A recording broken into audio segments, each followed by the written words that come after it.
Welcome to PodClass. PodClass is sponsored by the Caribbean Teaching Scholar Journal and aims to demystify topics and themes within the scholarship of teaching and learning.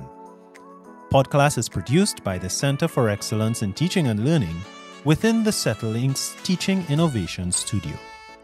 We're excited to have you with us, and we hope you enjoy today's episode.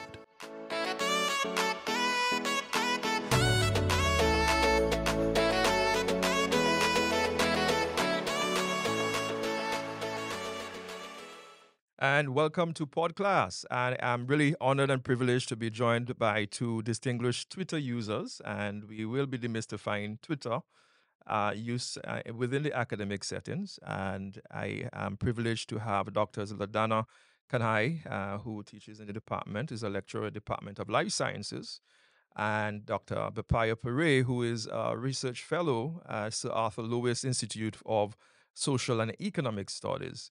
And so we want to thank you for taking the time out because we know that you're very busy, and we're really honored to have you in the Settlelink studio to really talk about Twitter. We know that Twitter has received some really bad PR in starting 2022, I think, because it's now X, and so we are for this episode we'll call it Twitter, please, and because I have difficulty going back and saying X, and I really want to demystify how we're using Twitter as academics, and I know that both of you use Twitter in your academic practice, so. I'll begin with a clear idea as to what Twitter is for those in the audience who don't know what Twitter is. It's a microblog platform. I mean, I remembered when it was first 140 characters, and then they moved to 280 characters, and now I think you can pay.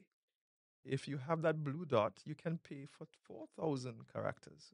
It's no longer microblogging, but I will perhaps ask any of you to start. What interested you in Twitter in the first place? Right. Well, I actually joined Twitter in a moment of panic because I was participating in this event called Soapbox Science. And Soapbox Science is something that is international. And they are really trying to bring cutting edge research to the public in a fun, engaging way. And so, of the 12 speakers, they actually asked for your social media handles. And that was why in 2018 I joined Twitter. Didn't know how to use it and literally just got on the platform. Wow. So that was my entry. I was thrown into the deep end, basically. So you were thrown into the deep end, and how has the experience been since? Right.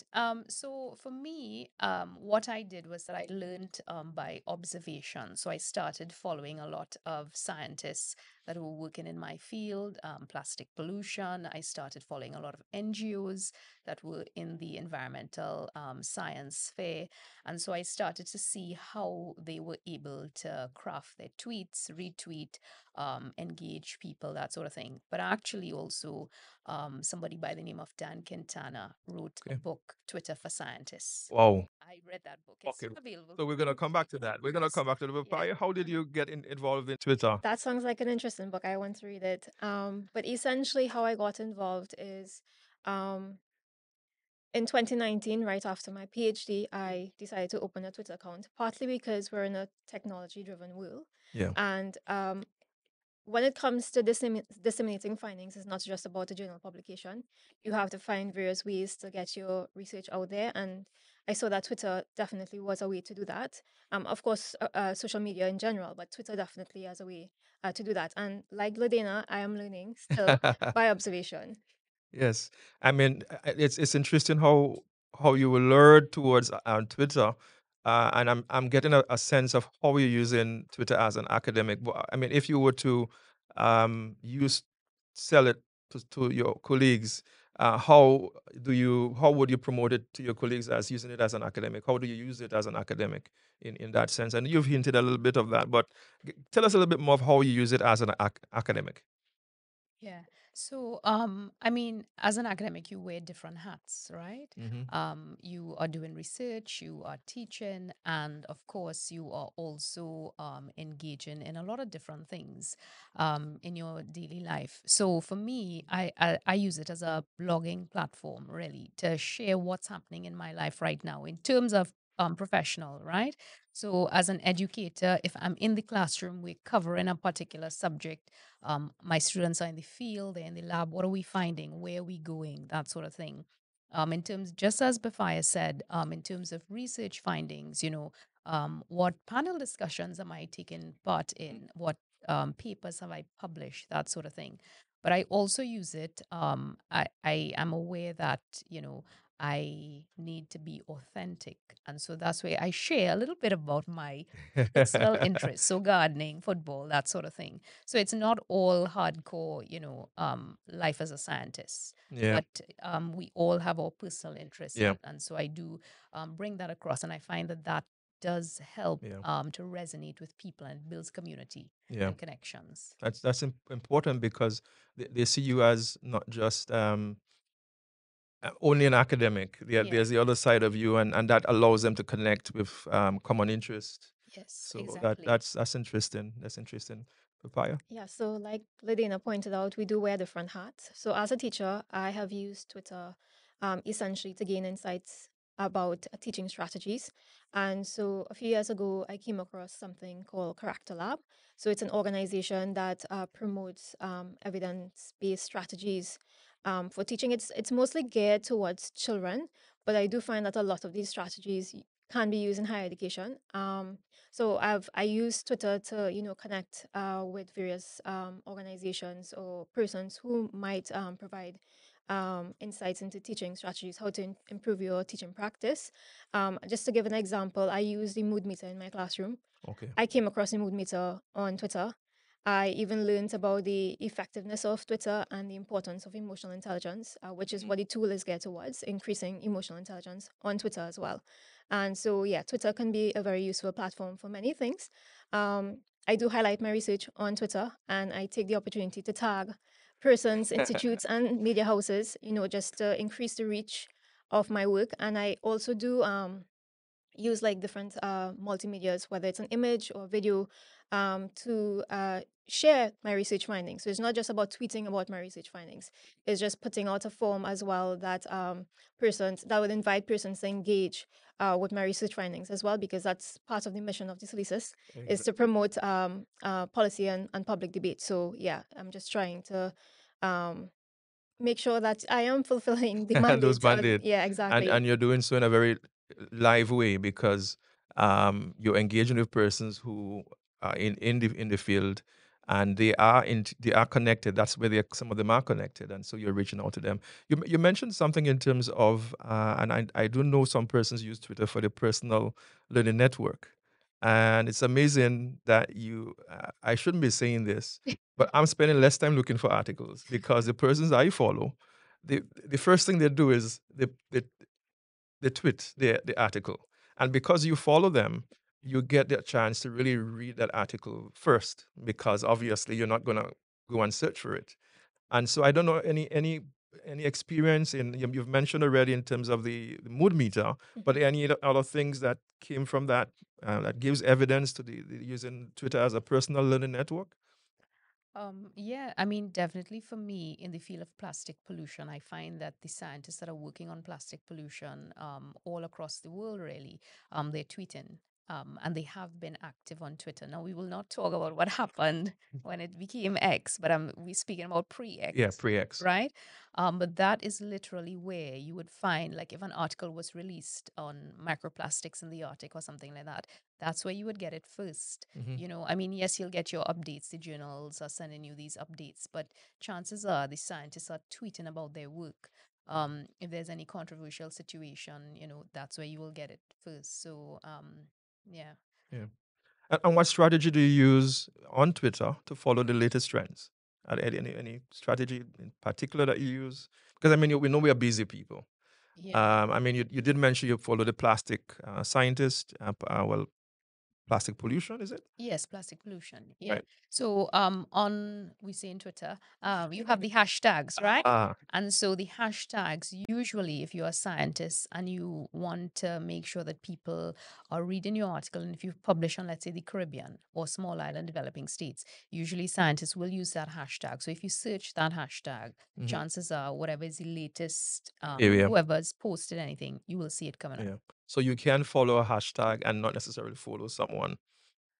Yes, you can find what people have Mhm. posted using that That hashtag without hashtag necessarily following following them. them. And Yeah. I think that's the powerful one of the powerful features, because as you mentioned, there's some persons who may uh, tweet about things that you may not necessarily want to in your timeline, and so okay, you know what, I'm going to follow that particular Mhm. track, which Yes. is the with the hashtag. And by hashtag, we mean that it's a tagging of a theme that persons would follow. And I honestly think that this is a powerful means for us. Even we hashtag something called higher education, or perhaps faculty development, and all the great things about faculty development. You will get that, but not necessarily following the persons. But how do you? Because I mean, this brings to discussion about the whole idea of taxonomies and identities and online. How do you maintain your professional online? I know, LaDonna, you mentioned in terms of sharing gardening and so forth, but how do you maintain that balance and in a professional and personal balance on Twitter? Well, I always ask myself the question, the purpose, why am I there? Hmm. Right? So it's to share my life as a scientist. And so the majority of my tweets would be about, promoting research, teaching, that sort of thing. But I still want people to just get a little sense of, okay, so in the pandemic, right? Hmm. We were stuck indoors. We were in virtual classrooms. So I was tweeting about what did I see in my garden? I was Yeah. doing a lot of gardening or whatever. That built engagement with the students Hmm. because they would often ask questions about it. For instance, if I saw snakes or something like that, people would be, asking about the snakes and stuff like that. So another thing is always, I would say that you have to remember whatever you tweet, you have to be comfortable that it can show up on the newspaper the very next day. Are you comfortable with that? So I think that also, and I tell my students that as Yeah. well, so yes, you can share personal interests, but at the same time, Yeah. you have to And I be, think that's an important tip for as a Yeah. professional. I'm guided by future self science. Okay. So essentially, I ask myself, would my future self benefit from me posting this? Yeah. And so that's a good benchmark for anybody who's like thinking about, do I want to post this or not? Yeah. Would your future self benefit, but more so, would future society benefit from this post?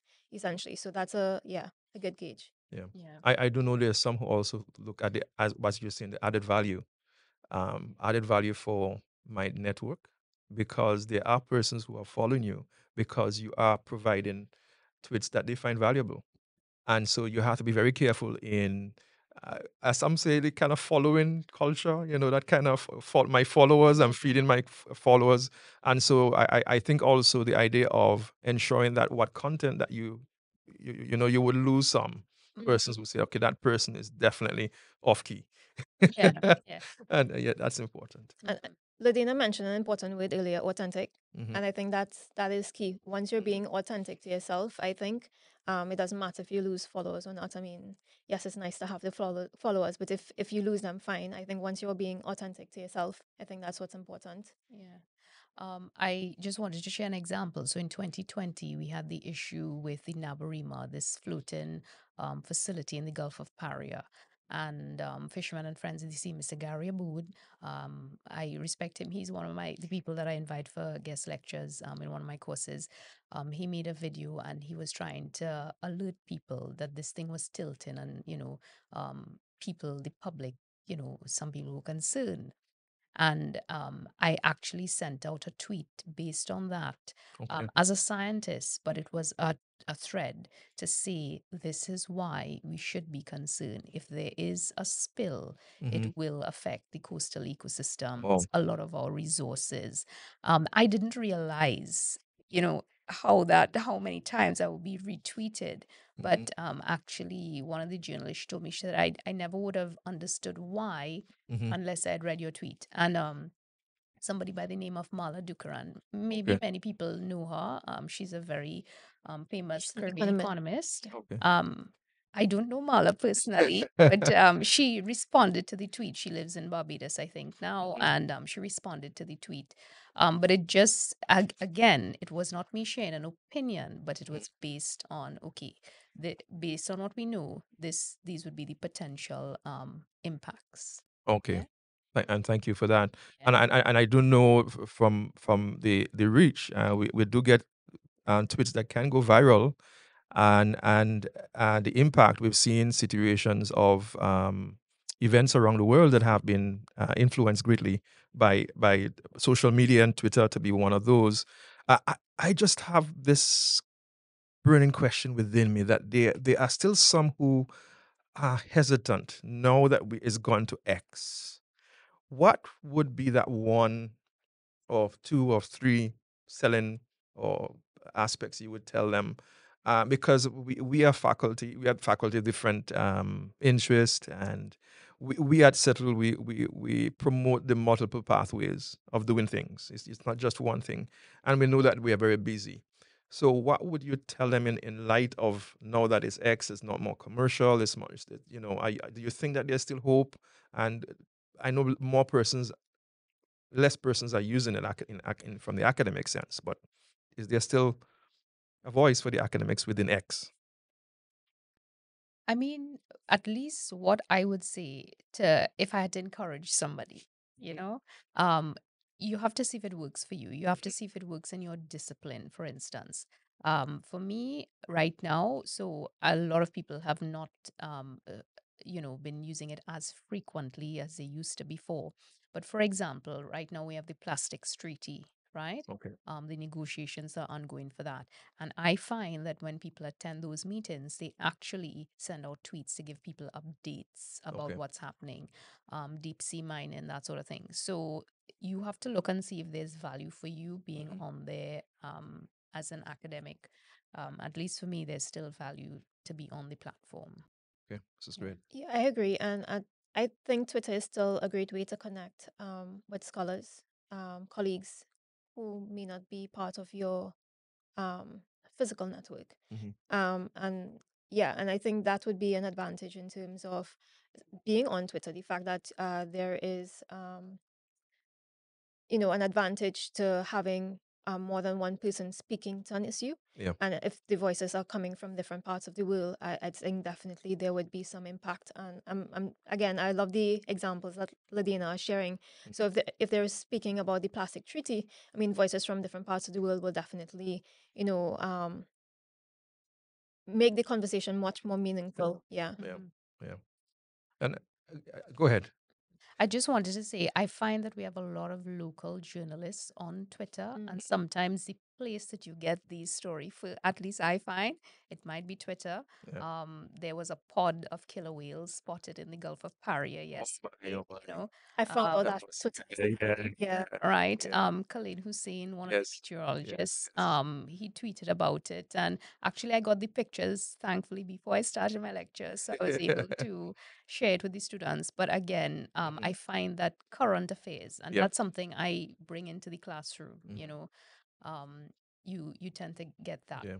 And So we can say Twitter is a good social media platform for very busy academics because the information comes to you. It's push technology. It actually Yeah. comes to you based on your following. Mhm.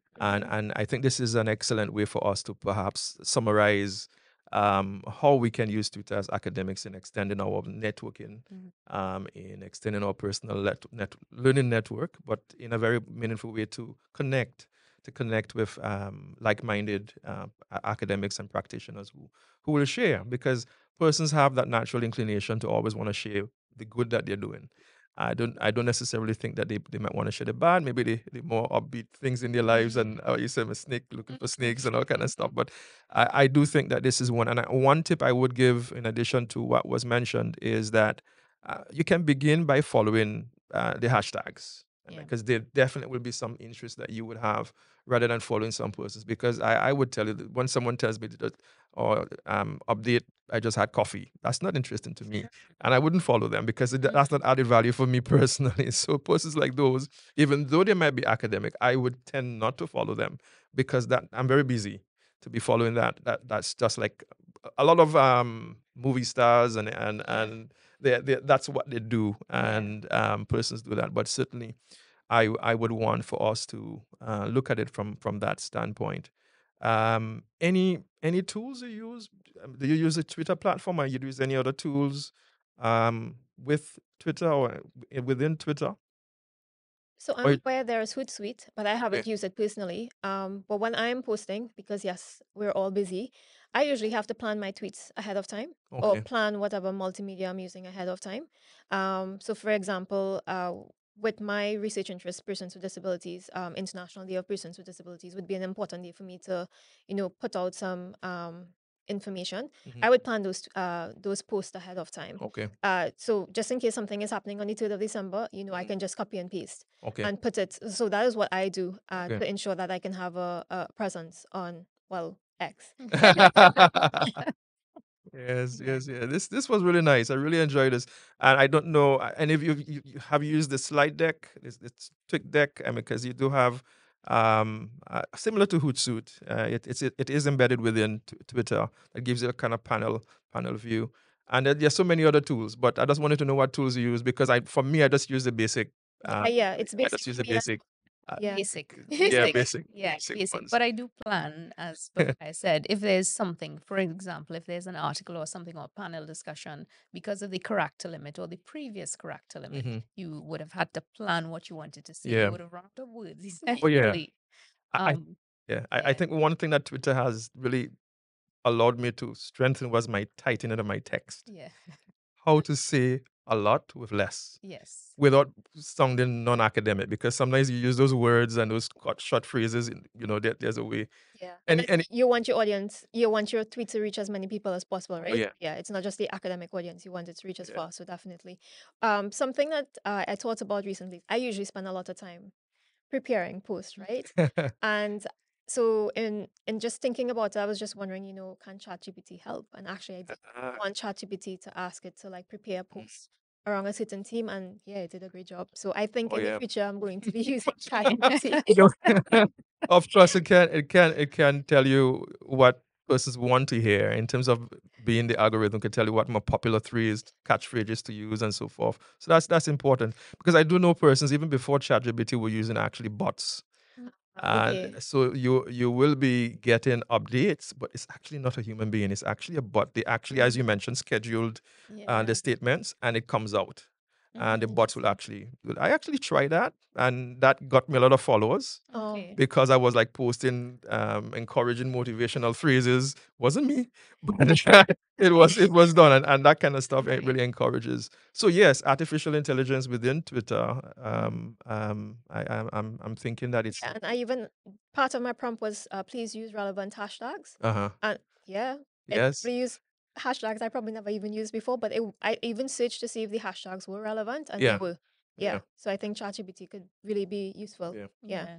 I know some persons use social mention, which is I think a social tool to find out okay what hashtags can I use All right. to really Yeah. you know Broad the reach of broadly reach your you. So post. that's something. So I think this was a great start. I think Mhm. if anybody was encouraged, you can in the chat. I don't know if you can state if you're with us. How do you use Twitter? How do you intend to use Twitter? We'll certainly be happy if you can join in the conversation in our podcast today. I want to thank you, Ladana and Bapaya, for coming in our Settling studio to really just chat with us about Twitter. And I don't know if there are any closing statements that you would like to make um, as we close. Well, in terms of the closing statements, yes, as academics, we are very busy. But Twitter definitely X now definitely does hold a lot of opportunities in terms of whether you're a researcher, a teacher, someone who is engaging in public outreach. It definitely is a platform that you can use to increase your visibility in wearing each one of those hats, Yeah, and even advance your practice, whatever it might be. yeah. Thank you for that. Yeah. And for me, I once did a course with BBC journalist Laura Garcia, who is from Mexico. And the course was social media for social innovation. But Mm. the one thing she said was that social media will continue to evolve. And so Yeah. while we might be on Twitter or X now, um, we have to be able to migrate to other platforms and be able to utilize them. So I will not convince people to be on this platform, but the advantages of social media Mhm. are Mhm. there, Yeah. are available for educators. That's what I Oh, would yeah. say, Yeah. So it doesn't have to be Twitter. It Doesn't could have to be be Twitter. another Could be another platform, one. but, Okay. you know. And thank you for that. As we close, I do know that personally, for me, it has been a very important tool in advancing my own personal learning network. And the important thing is that I've been able to use it even in my teaching, where I bring it in because there's some of your students, if you follow in instructional design, learning design, they want to know what you're tweeting about. And so I bring that into my learning space and they can actually see it. I know some persons in conferences, they use it as back channels and so forth. But I want to say thank you for taking the time out, sharing your use of the tool, and we are certainly better for it now today. I hope any person out there who's been benefiting from using Twitter, you can certainly share that, and we will be happy to include it in our show notes. Thank you. I want to ask that you subscribe, like, and share. And we certainly want to say thank you to our producers, Mr. Javed Mohammed, Mr. Mark Garcia in here, who's keeping us up to a tune in terms of timing and getting things going. So thank you until next time. Thank you for joining us for today's podcast, the podcast that explores various themes in the scholarship of teaching and learning in higher education. I hope you enjoyed this episode. You can check out the links and resources in the show notes for more information. Don't forget to subscribe, rate, and review this podcast on your favorite platform. Until next time, stay curious and keep learning.